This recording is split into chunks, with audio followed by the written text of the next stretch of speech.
The Three Gorges Dam is put to the test as flooding intensifies in China. Again.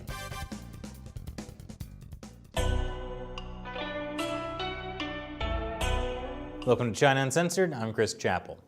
China's Three Gorges Dam, the largest hydroelectric dam in the world, is under relentless pressure from heavy rains.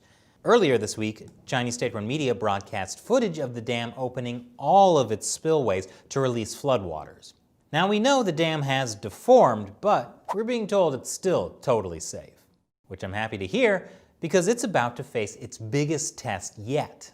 China's flood situation has reached a new high. New waves of flooding are taking shape in China's two biggest rivers. The Three Gorges Dam will face the greatest flow since its construction. Heavy rain has been battering both the north and south. Some villages were even buried up to 3 stories high.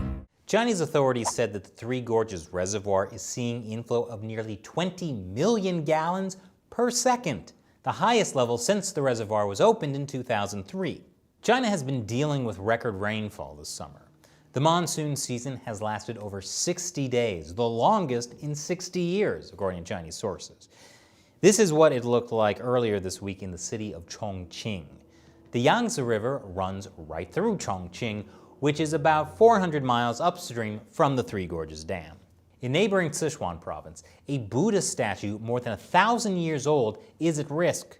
This is the first time in 70 years the river has touched the statue's toes. And more than 100,000 people have been evacuated in the surrounding area. Now, if all of this seems really apocalyptic to you, get a load of this. A river in China's Sichuan province is turning blood red. This is not the first time. Why is it turning blood red? Officials are still looking into it. I'm sure there's a good reason.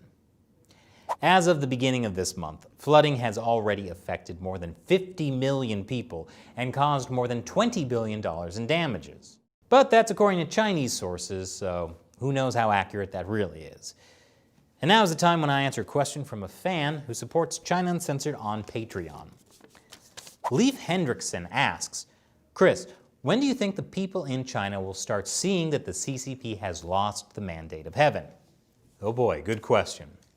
For those of you who don't know, the mandate of heaven is a traditional idea in China. Heaven bestows the right to rule on good leaders. When the rulers are virtuous, things go great. When they turn corrupt, natural disasters and catastrophes will abound, which indicates that they've lost the mandate of heaven. Well, the Chinese Communist Party is certainly horribly corrupt, and there are certainly disasters everywhere, both natural and man-made. But actually, I think Chinese people for a while now have lost faith in the CCP. According to my sources, people have been openly criticizing the regime in ways that were unthinkable even a few years ago. They're just not doing it on social media because of the censorship. So most people in the West don't realize how many people inside China hate the CCP. Everyone knows the party is corrupt, even top party leaders. I mean, when you have to take out over 1 million officials in an anti-corruption campaign, you gotta know something is up. But will the CCP actually collapse?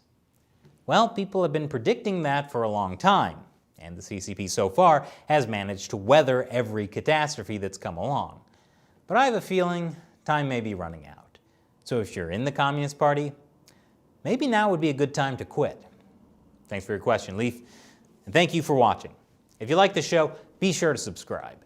Remember, we publish new videos on China Uncensored every Monday, Wednesday, Friday, and Saturday. So if you aren't seeing them, double check that you're subscribed with the notification bell on. And if you like uncensored news about China, please support the show on Patreon. Visit patreon.com/China Uncensored to see how. And did you know that we also have a podcast on China? This week on China Unscripted, we talk with Chinese human rights activists Dr. Yang Jianli and Zhou Fengsuo about the WeChat ban. It gets a little heated. China Unscripted is available on all major podcast platforms and with video on our China Unscripted YouTube channel.